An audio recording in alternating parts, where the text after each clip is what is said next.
तो पिला माने आजिर भिडियोटी संपूर्ण भाव में +3 6 सेमिस्टर ओडिया ऑनर्स पिलानक पई गोटे गुरुत्वपूर्ण वीडियो कहीं पिला माने आजिर वीडियो माध्यम रे जो तुमरो कोर पेपर 30 रही तो सही कोर पेपर 30 रो यूनिट 1 बा कोन ओडिया रे आत्मजीवन चरित्र उन्मेष केमिति सृष्टि होइतिला एवं तार विकास द्वारा केमिति विकास होइतिला त हम सब संपूर्ण भाव में आलोचना करिया। तो पिला माने आजिर वीडियोटी जते गोटे पिला संपूर्ण भाव में देखुचे ताले से एग्जाम रे तार जे कोनो से क्वेश्चन आसिले मध्य से तार 100% देई परिबो हला लॉन्ग क्वेश्चन आसु किबा शॉर्ट क्वेश्चन आसु से सब गुडी को देखि पारिबो। तो चलो तो अधिक डेन करी वीडियोटी आरंभ करिबा। देखो राधानाथ राय ओडिया आत्मचरित्र रचना क्षेत्र में प्रथमे दृढ़ पदक्षेप नहीं हे तांकर आत्मजीवनी मिलु नथिबारु प्रकाश पाई पारिला नाही ताले कोन राधानाथ राय से कि आत्मचरित्र रचना क्षेत्र में गोटे दृढ़ पदक्षेप नहीं किंतु तांकर जो आत्मजीवनी से लिखिथिले ता वर्तमान सुधा पाय कोन प्रकाश हो पारि नाही बहुत दुखर कथा।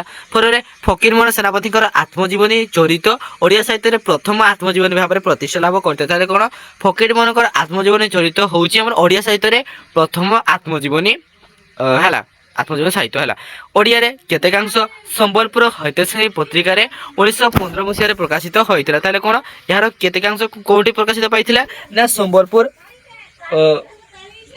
हैतश्रेणी पत्रिका 1915 मसीह यार केतेकांश संबलपुर हैतश्रेणी पत्रिका केते मसीह प्रकाश पाई ना 1915 मसीह प्रकाशित होता। पुनश्च 1916 मसीह सत्यवादी मासिक पत्रिका यार कौन यार केतेकांश प्रकाशित होता। 1918 मसीह ठारू यह क्रमश उत्कल साहित्य पत्रिका प्रकाशित होता केते मसीह पिला माने ना 1918 मसीह ठारू यह क्रमश उत्कल साहित्य पत्रिका प्रकाशित होता। देखो पुस्तक आकार केबे प्रकाशित होता देखो पुस्तक आकार 1927 मसीह आत्मप्रकाश पाई केते मसीह ना 1927 मसीह ता पूर्वर आत्मजीवन चरित्र प्रकाशन निमंते जो पांडुलिपि प्रस्तुत करते फकीर मोहन से लिखिते आज को केते वर्ष ना आज को 4-5 वर्ष गत है मोहर केते जन मित्र एवं पुत्र प्रतिम शिक्षित युवक मोहर आत्मजीवनी कहानी लेखिबा सकाशे मते अनुरोध करी आसुचंती हला।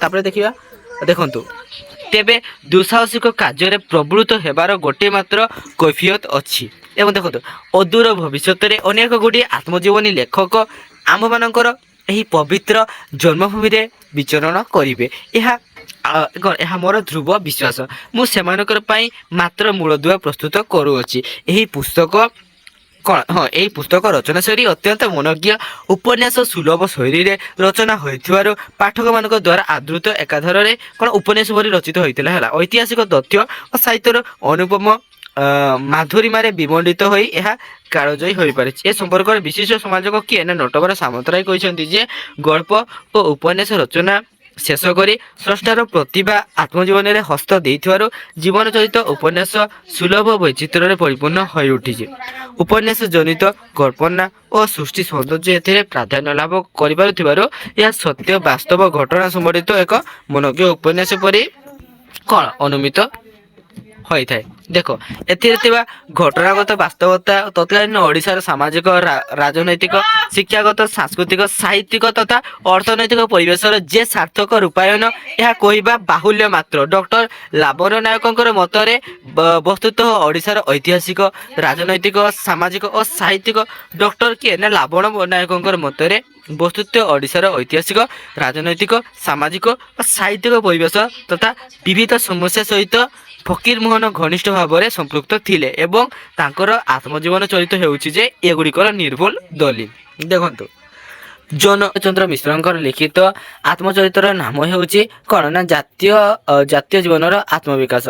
एथिरे लेखकंकर जातीयतावादी चेतना जो कौन स्फुरण घटी ताहार पटांतर नाही एथिपाई विभिन्न क्षेत्र प्रेरणा पाइथिबा कथा से स्वीकार करिसेंती। रानी दुर्गावती नाटक देखी और शिवाजी नाटक पढ़ी आत्मविभोर होइथिले। से आत्मजीवनी पुस्तक रे कहिसेंती जे रानी दुर्गावती नाटक देखी आसिला परे मन कौन मो मन और चिंतार घर परिवर्तन सृष्टि है। रानी दुर्गावती निजर राज्यर स्वाधीनता रक्षा करने किपरि कौन लड़े करते से कथा अनवरत मो आखि आगे नाची उठिला। मनर एपरी अवस्था शिवाजी चरित नाटक आकार लिखित खंडीय पुस्तक पाठ करने को पाइली। ପରାଧୀନ ଭାରତବର୍ଷରେ ସ୍ୱାଧୀନତା ପ୍ରାପ୍ତିର ଦୁର୍ବାର ଆକାଂକ୍ଷା ସୃଷ୍ଟି ହୋଇଥିଲା ଲେଖକଙ୍କ ମନରେ। ଜାତିକୁ ଦେଶକୁ ଦିଗ୍ଦର୍ଶନ ଦେବା ପାଇଁ ସେ ଲେଖନୀ ଚାଳନା କରିଥିଲେ। ତାଙ୍କର ଶବ୍ଦରେ ଥିଲା ଅସୀମ ଶକ୍ତିମତ୍ତା ଏବଂ ତାଙ୍କର ହୃଦୟରେ ଥିଲା ଦେଶପ୍ରେମ ସୀମାହୀନ ଭକ୍ତିମତ୍ତା। ସେଥିରେ ଯୁବକମାନଙ୍କ ପାଇଁ ଦେଶକୁ ସ୍ୱାଧୀନ କରିବା ନିମନ୍ତେ ଥିଲା ଅଗ୍ନିବର୍ଷା ଆହ୍ୱାନ, ଯାହାର କି କଳନା ସହଜସାଧ୍ୟ ନୁହେଁ। ପୁସ୍ତକଟି ତିନି ଗୋଟି ଭାବରେ ବିଭକ୍ତ ଥିଲା। ଦେଖନ୍ତୁ, ପ୍ରଥମ ଭାଗ ପ୍ରକାଶିତ ହୋଇଥିଲା 1940 ମସିହାରେ। ଗୋପାଳଚନ୍ଦ୍ର ପ୍ରହରାଜ ଏକ ଆତ୍ମଜୀବନ ଚରିତ ରଚନା କରିଥିଲେ ବୋଲି ଜଣାଯାଇଥାଏ। ତାପରେ କିଏ ନା ଗୋପାଳଚନ୍ଦ୍ର ପ୍ରହରାଜ ହେଲା, ତାଙ୍କର ଆତ୍ମଚରିତ ବିଷୟରେ ଦେଖ। ଏହାର ରଚନାକାର କେତେ ହେଇଥିଲେ ନା 1941 ରୁ 1945 ମସିହାରେ ବୋଲି ଆଲୋଚକମାନେ ମତ ଦିଅନ୍ତି। ଏଥିରେ ତତ୍କାଳୀନ ସମାଜର ଚିତ୍ର ବିଶେଷ ନଥିଲେ ମଧ୍ୟ କିଛି କିଛି ରହିଛି। ଏହି ଆତ୍ମଚରିତ ପୂର୍ଣ୍ଣାଙ୍ଗ ନାହିଁ। ଲେଖକ ଏକ ଜମିଦାର ପରିବାରର ଜନ୍ମଗ୍ରହଣ କରିଥିବାରୁ ଜମିଦାର ଘରର ଚଳଣି ସମ୍ପର୍କରେ ସେ ବିଶେଷ ଭାବରେ ଅବତାରଣା କରିଛନ୍ତି। 1891 ମସିହାରେ ସେ ଏଣ୍ଟ୍ରାନ୍ସ ପାସ୍ କରିଥିବା କଥା ଏହି ଆତ୍ମଚରିତରୁ ଜଣାପଡ଼ିଥାଏ। ଓଡ଼ିଶାର ତୃତୀୟ ସ୍ଥାନ ଅଧିକାର କରିଥିଲେ ବୋଲି ଏଥିରେ ଜଣାଯାଇଥାଏ। ଦେଖନ୍ତୁ, ତାପରେ ତାଙ୍କ ଉପରେ କିଏ ଲେଖିଥିଲେ ନା 1949 ମସିହାରେ ପ୍ରକାଶିତ ହୋଇଥିଲା ଡକ୍ଟର ହରେକୃଷ୍ଣ ମହତାବଙ୍କର ଆତ୍ମଜୀବନୀ ସାଧନାର ପଥେ ତାଙ୍କର ଆତ୍ମଜୀବନୀ। କିଏ ନା ହରେକୃଷ୍ଣ ମହତାବ ହେଲା। ଓଡ଼ିଶାର ରାଜନୈତିକ ଇତିବୃତ୍ତିର ଏହା ଏକ ଅଭିବ୍ୟକ୍ତ ଲିପିଶିଳ୍ପ ହେଲା। ଡକ୍ଟର ମହତାବ ଥିଲେ ଭାରତୀୟ ଜାତୀୟ ସଂଗ୍ରାମର ଅନ୍ୟତମ ବିଶିଷ୍ଟ କର୍ଣ୍ଣଧାର।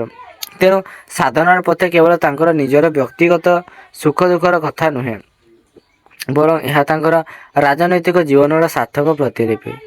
ସେ ଥିଲେ ଏକାଧାରରେ ସାମ୍ବାଦିକ, ସମାଜ ସଂସ୍କାରକ, ସାହିତ୍ୟିକ ତଥା ଐତିହାସିକ। କର୍ମଯୋଗରେ ତାଙ୍କ ବିଶ୍ୱାସ ଅତୁଟ ଥିଲା।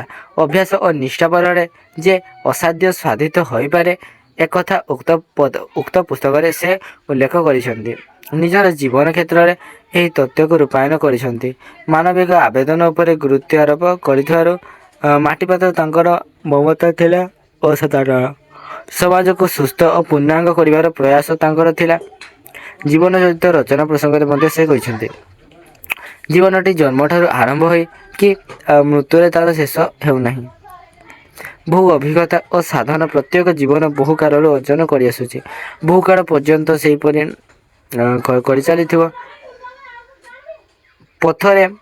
ପଥ ମଝିରେ ଯେପରି ଆଗକୁ ଯିବା ପାଇଁ ଯେତେବେଳେ ପଛକୁ ଅନାଇବାକୁ ପଡ଼େ, ସେହିପରି ନିଜର ଜୀବନ ଅତୀତ ଅନୁଭୂତ ଅନ୍ୟ ଆଲୋଚନା କରିବାର ଆବଶ୍ୟକତା ଅଛି। ଏସବୁ ବିଚାରରେ ମୋର ଜୀବନ କାହାଣୀ ଲେଖ।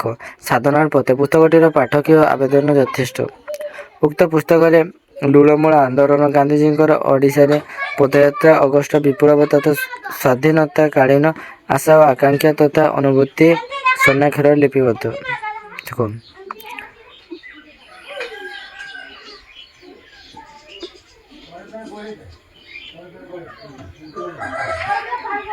তবে দেখো, ପବିତ୍ର ମୋହନ ପ୍ରଧାନଙ୍କ ଦ୍ୱାରା ରଚିତ ଆତ୍ମଜୀବନୀ ମୁକ୍ତପଥେ ସୈନିକରେ ଲେଖକଙ୍କର ସଂଗ୍ରାମମୟ ଜୀବନର ଚିତ୍ର ପ୍ରକଟିତ ହୋଇଥାଏ।